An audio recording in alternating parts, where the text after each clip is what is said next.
This is Coach Eric Johnson, the brand. And this is Coach Aaron Thigpen, the source. EJ, we've got a good one today. Athlete burnout. Are parents lighting the competitive fire or extinguishing it? Love the topic today, Aaron. This is perfect, man. This is hits right on the head of the nail, as they say. Yeah, I think this is a really good subject because it's interesting because really all of this comes from a good place. Right. You know, there's nothing sinister about parents and what they're doing for the kids. It all comes from a place of love and caring and support. It's just that sometimes I don't think parents realize the harm that they might be doing versus the helping. Right. And there's some instances where, you know, basically I feel like every villain of a Scooby-Doo episode, you know, where he's always at the end there saying, if it weren't for those meddling parents, you know. Love it, man. That's perfect, man. But you know, it's again, there's a lot to it. You know, it's from you know, sitting on the sidelines and coaching the kid while they're in an activity. It's from pulling workouts off the internet that may not be appropriate for the athlete. It's from bouncing from coach to coach, team to team, trainer to trainer. You know, the list goes on. You know, having your kid play up all the time, just, you know, watching videos of adult athletes and trying to have them emulate them. Right. There's a lot of these things that on their surface seem like they might be good, but it's like anything. If the application isn't appropriate and isn't proper, you can actually not ruin your kid, but regress, you know, have your kid regress. Or, you know, you can't, in other words, sometimes you got to leave these things to the professionals, or at least consult professionals before you start to do some of these things. Yep. Burnout is physical, it's mental, it's emotional, and not everyone has raised an elite caliber athlete or champion athlete. So obviously we don't expect you to know how to do that, right. But to kind of sometimes be on the DIY tip with it may not be a good thing. And believe me, you're looking at the biggest DIYer. I'm always, you know, but I also know my limitations and I know when to stay in my lane. And I know that, you know, hey, if things are there's things that you mess with, things that you don't, you know? And oh yeah. But, you know, all of that kind of fits under this whole athlete burnout topic that I want to touch on today. So that's kind of my opening salvo. What do you got to say? You know what?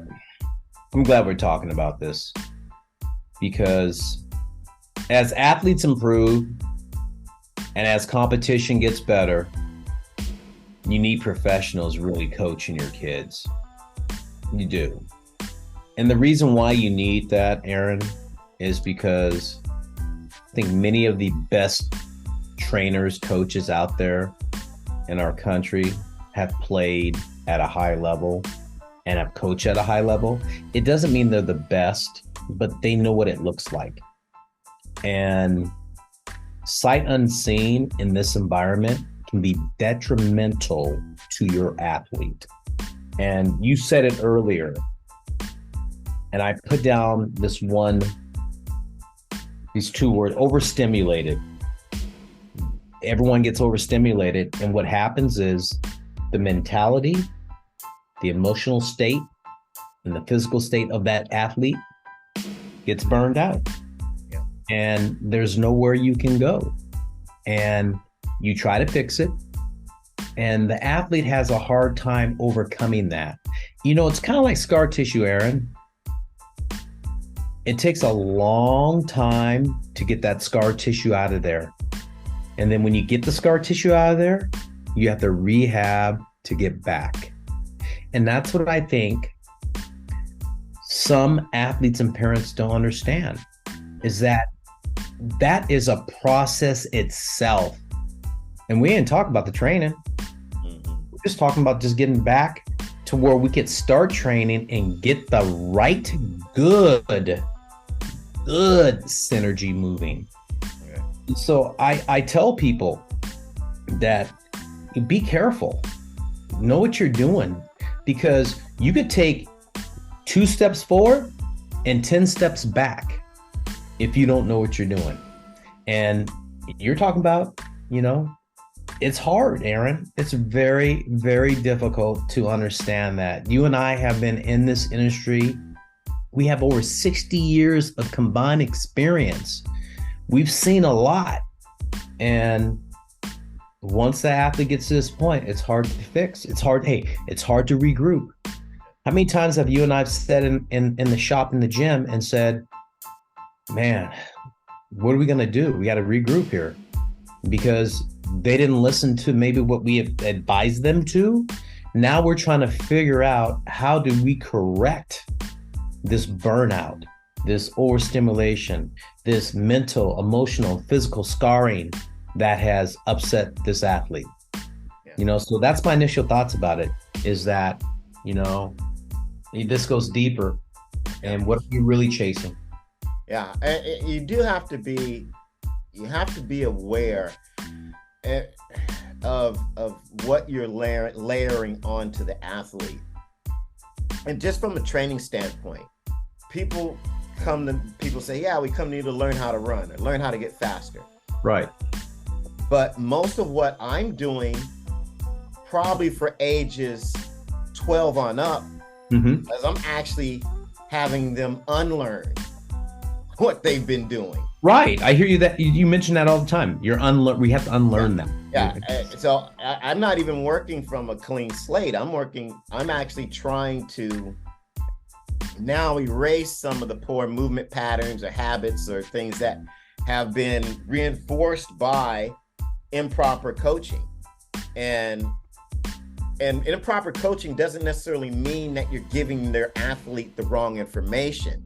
Right. You just may not be giving them the right information for them at that time in their development, or what's appropriate for them at that time in their development. Yes, sir. Yes, sir. So, there's a difference there.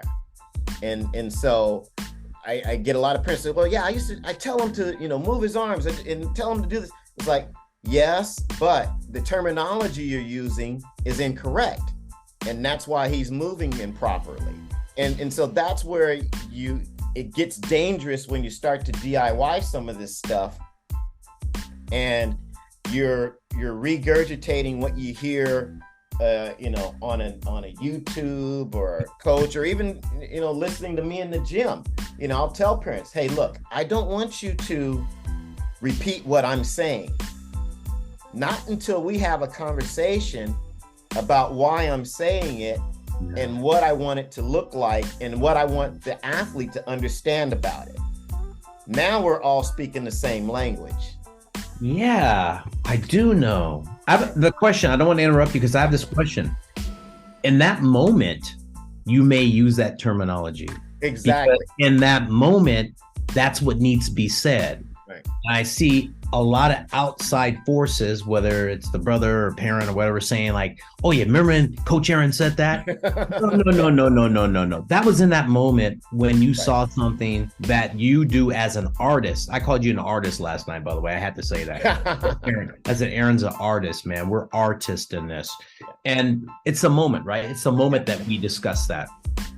Yeah, no, it is, because there's certain things that we do as trainers and coaches where we're trying to elicit a certain response for that moment. Doesn't mean it's something we want them to do all the time, but It's just something where, we're tinkering. It's like, when you used to work on the old car engines and you would tune it, that's kind of what we're doing. We're tuning, kind of listening or looking for what we're trying to see. And then maybe we're like, no, that's not right. Let's dial it back, or let's try something else. And so when you're not privy to that process, it gets dangerous, because I always cringe when I see a parent walk into the back room when they're getting a eating lesson with you and they've got a camera. You know? And that's one reason why I don't allow cameras in my gym too, because listen to our podcast, Too Many Cooks in the Kitchen. There's got to be a central overriding voice. There's got to be a central overriding language that is used to teach these athletes. And when you get too many voices, you start to get too many interpretations, and it can confuse the athlete. So that's from a training standpoint. Mm-hmm. There's also the emotional component. Mm-hmm. I have parents and athletes where the dynamic is every time an athlete does something, they're looking over at the bench to see what the parents' reaction is. Yes. And yes. I don't think that's productive either. You got, parents, you got to understand your kids want to please you. Even though you might argue about them, clean up the rooms, taking out the trash. Ultimately, they really want to please you. They do. And so they're going to be, looking at you for that, thumbs up, thumbs down, and they're going to read your facial expressions. And that's another reason why sometimes I may have to say, hey, look, you can't be in the gym, because they're so focused on your feedback. They're not focused on the activities that they're involved in. And if they're that way in a training environment, what do you think is happening in a competitive environment? Now, this kid is, probably really puckered up. And then you wonder why your kid can't perform, in a game, right? A track meet or basketball. Right. Because they're so worried about that response that's going to come based on how they do. Wow. I mean, that's deep right there, because it's true. I mean, Aaron, you can have said in any true blue than that. I see this a lot, especially now, probably more so than I've ever seen it before. Kids want the approval, and they all do. That's just human nature. But you gotta let your kids go. There's got to be a point where they can respond, react, and do things, and not be caught up in the emotional part of it. Well said, man. And you know what? That leads into that mental aspect, to where you're doing damage, mentally to them. They're a mess and they can't function. I mean, it's hard to take an athlete that they get emotional, and then they get emotional, and then the competition ends, Aaron, and then it becomes mental. Exactly. I mean, if you look at, there was a guy I just saw on the internet who was a second round or first round NBA draft pick who just retired. Right. And, I saw that too. He's probably in his early 20s. And so you got to ask yourself, most athletes don't retire or walk away from a sport because of the physical burnout. Mm-hmm. It's always the mental burnout. Right. And so you've got to, parents and coaches play a part in that, and they either add to that load or they help carry that load. And so I think that has to always be in the back of your mind. I think you have to give your kids breaks. I think you have to, not have all these metrics out in front. That's a whole other thing too. It's like, these parents are pulling out these metrics, and they're based on pro athletes. And it's like, how can your athlete execute, I don't know, a pro 3-point shot or a pro bat swing when they don't have the musculature and the coordination? Right. So your kid's swing isn't going to look like Pujols or whoever the flavor of the month is that you want. Right. And And so you're putting your kid, holding your kid to a standard that isn't necessarily achievable for them. And I'm not saying that you can't use some of these guys as examples, but you got to be careful, and you've got to pick out the things that are achievable about that performance, right, that are achievable for the kid as well. And make it more, like for instance, when you teach hitting, I see you'll take these key things and say, hey, these are things that are similar with these successful hitters. These are the things that I want you to do. You don't say, I want you to look like this guy. We're not going to study film on just this guy. Right. You're going to help them discover their own swing with those criteria involved in it. Right on. You're right, Aaron. You're right. And I think if you're going to work with a trainer, if you're going to work with a coach, that conversation needs to be had before you impart that information onto the kid. So that way you have an opportunity to talk with someone who can kind of vet this stuff, say, hey, look, yeah, I like this, this, and this. This is in concert with the philosophy of how I'm teaching hitting, or how I'm teaching running, or how I'm teaching training. And this is the verbiage we're all going to use, and this is the message we're going to convey. Right. No, because again, the kids get caught between a rock and a hard place. Well, my dad wants me to hit like this, but Coach EJ shows me to hit like this. And then my travel team coach shows me to hit like this.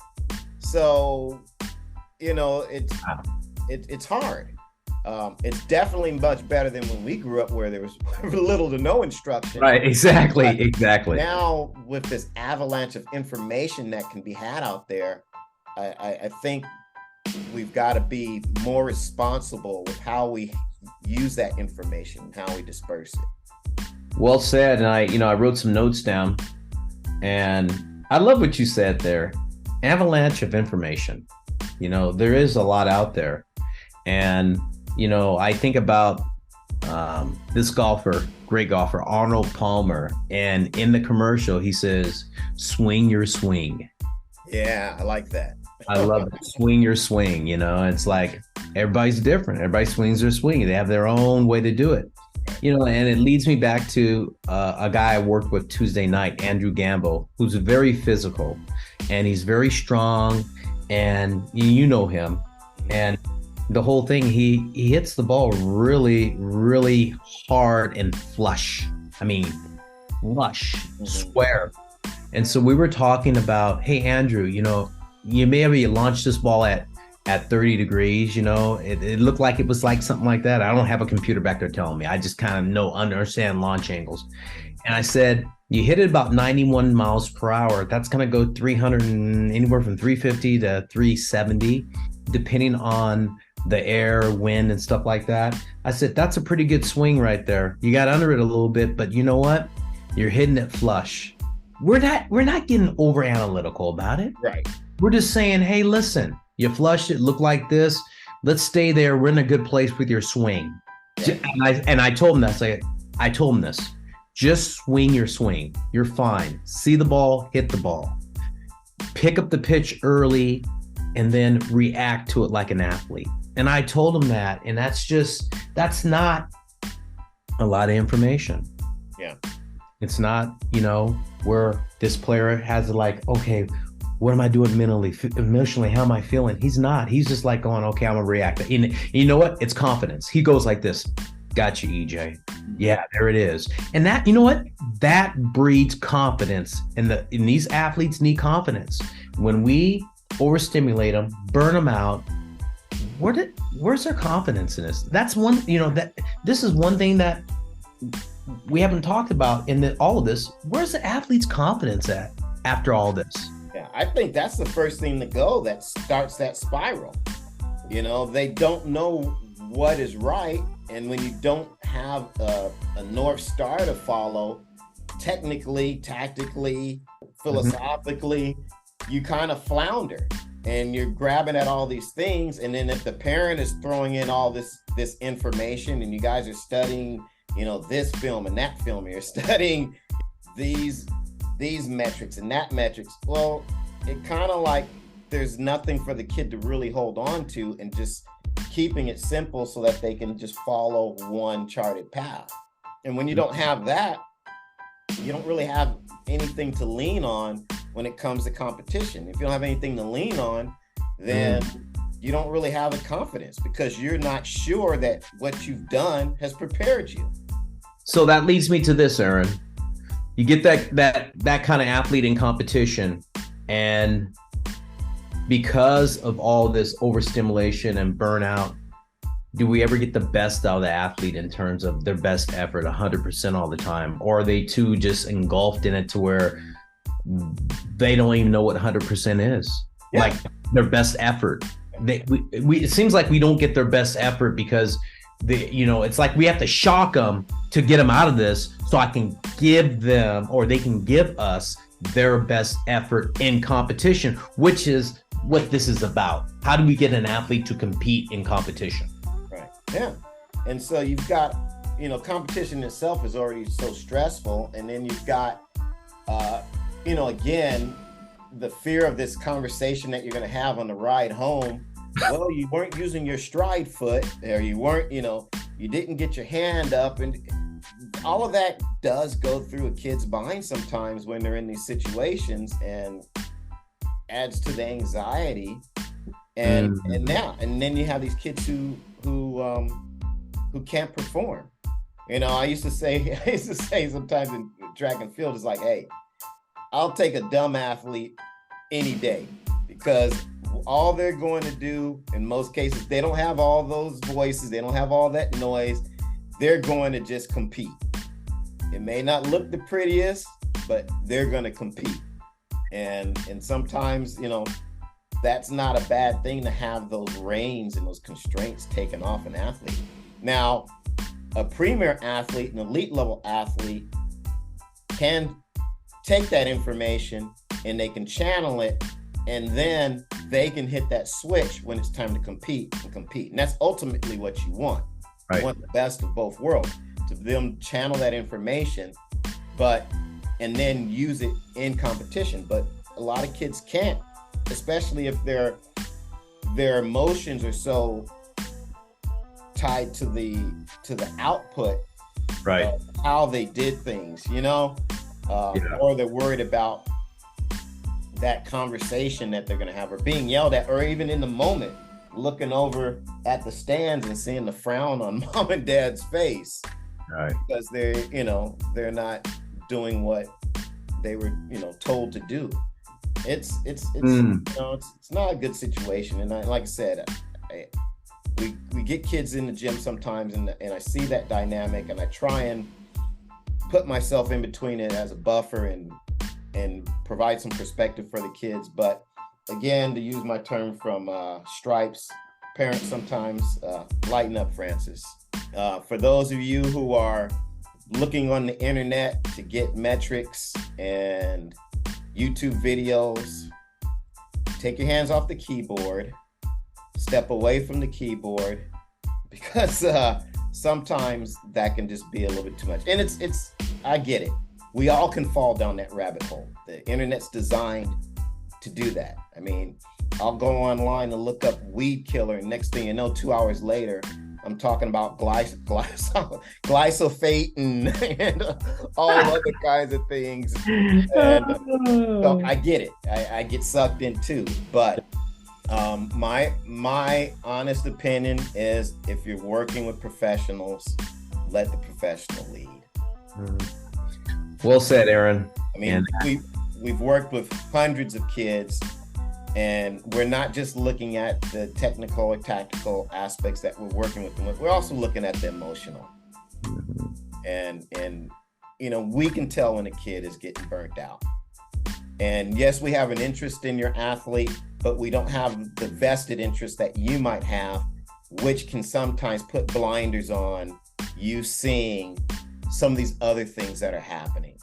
A kid being overtrained, a kid being depressed, a kid being scared, a kid not speaking up that they have some kind of knick-knack injury that can proliferate into something even worse because they don't want to let you down. There's all those things that coaches are in tune to that you as a parent aren't. And we're not saying that you don't know your kid, right? But we know them from an athletic standpoint, and we understand how that whole dynamic emotionally, athletically, physically should be firing. Right. Well, that wraps up our podcast today, Aaron. Well said. And I'm sure something that we will discuss later as we continue with our journey. This is Coach EJ, the brand. And this is Coach Aaron, the source. We'll see you.